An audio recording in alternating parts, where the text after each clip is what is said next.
It's the second one today. I didn't video the first one. Freaking squirrel is pissing me off right now. Camera not connecting. Gee, I wonder why. These are POE cameras. There's the Ethernet connector right there.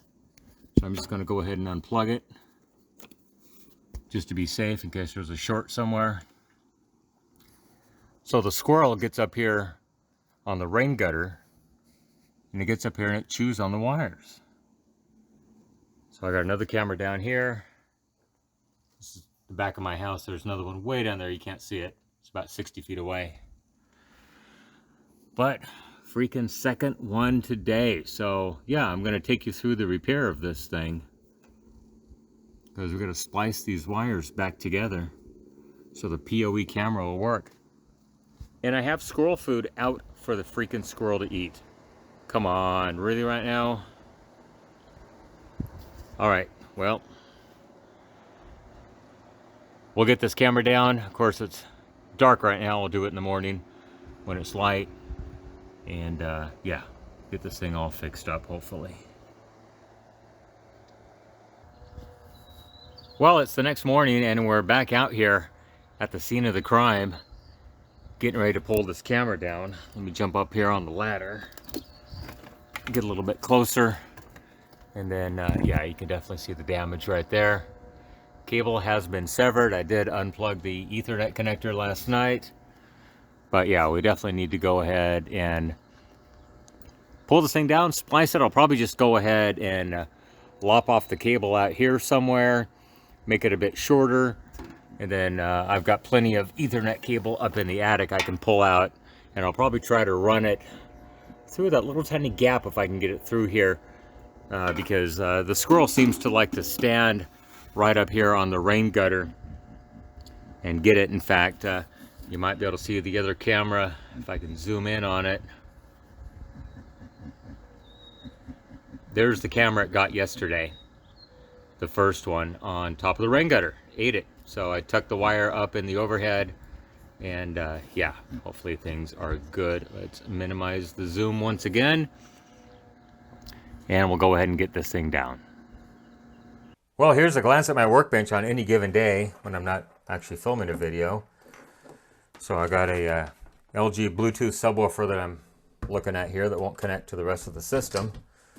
Let's just move that out of the way. Broke my freaking 13mm Craftsman socket.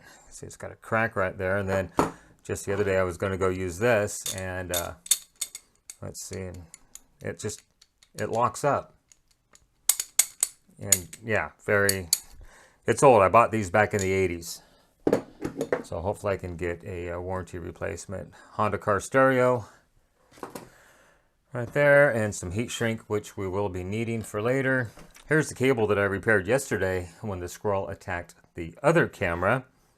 You can see right down there, it ate a lot of it up. It actually ate both of these connectors off completely. It left the push button, which I don't care about. I don't even use that, so we'll toss that out of the way.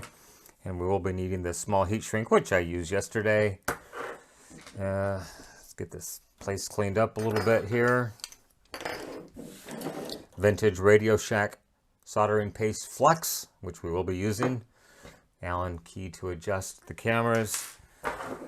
Okay, almost looks good once again. Okay, let's get the camera in here. Here is the one that the squirrel just ate the cable on, as you can see right there. Started to eat this. I wonder if this is a soy-based cable. I've heard that soy-based cables attract rodents, animals, and whatnot. So, and then here is the actual Ethernet in. Kind of hard to see, even though I do have the exposure pumped up on it.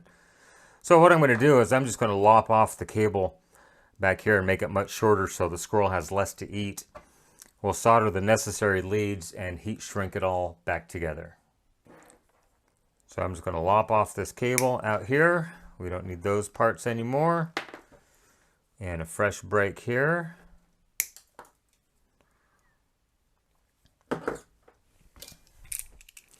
And I want to expose a little over 1 inch.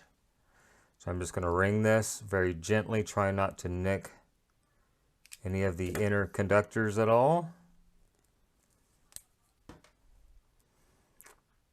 And so we've got our data, the green and green white, orange and orange white, and then we got a violet and a gray, which is our POE, power over Ethernet. And then we'll do the same thing over here. Ring about the same amount.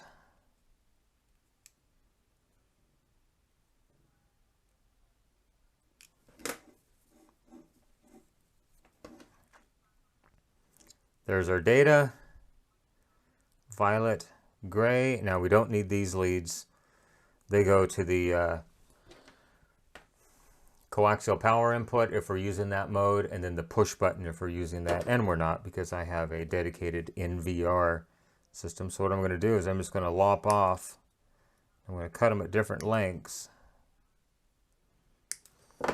And so that way when I heat shrink it all back together, they won't have a chance of touching anything. Okay, so let's get down to the nitty-gritty at this point. Okay, so the first thing I'm going to do is install my heat shrink tubing so that I can completely seal the rest once it's all said and done. And I'm using a pretty tight tubing, so it fits very tightly on here. So hopefully this will work out good. I'm going to go ahead and stagger the leads. It doesn't always come out perfect, but it comes out pretty doggone good. So I'm going to start with the green lead being the longest, and then I'm going to trim about 1/8 of an inch off the green white, about 1/4 inch off the orange white, another 1/8 off the orange. Then we'll get down here to, so you can see how they're different lengths already. Then we just got to deal with the violet. Take a little more off that one, and then we'll take the most off the gray.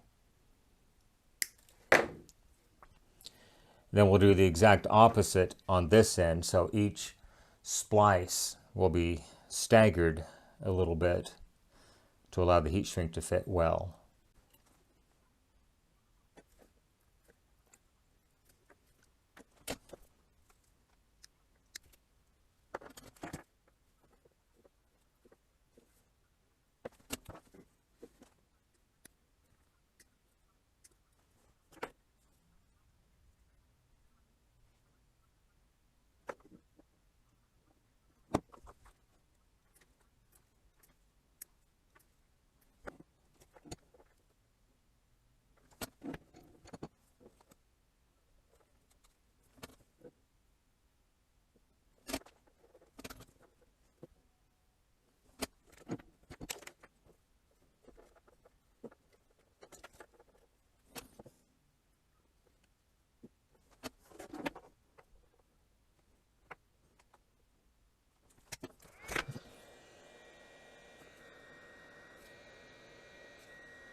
Okay, and that's how that is done.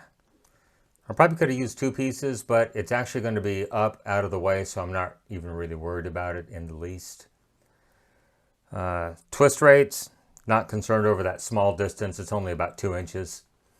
So yeah, everything else is twisted just fine. So let's go ahead and put this thing back up and plug it in, and hopefully we get good results.